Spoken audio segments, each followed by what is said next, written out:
দাওয়াত দেওয়ার জন্য তায়েফে গেলেন। মক্কাতুল মুকাররমা থেকে 70-80 কিলো দূর, পাহাড়ি এলাকা, ঠান্ডা এলাকা।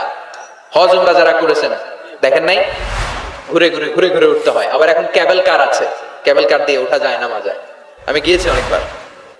ওই তায়েফে বিশ্বনবী দাওয়াত দিতে গেলেন, কিন্তু তায়েফের ছেলেরা বিশ্বনবীর দাওয়াত কি গ্রহণ করেছে? কি করছে?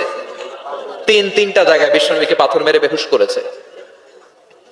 তিনটা জায়গায় বিশ্বনবী নিজের কোনো স্বার্থের জন্য যায় নাই, তায়েফের লোকরা যাতে জাহান্নামের আগুনে না জ্বলে ওদেরকে বাঁচানোর জন্য গিয়েছিলেন, ঠিক কিনা?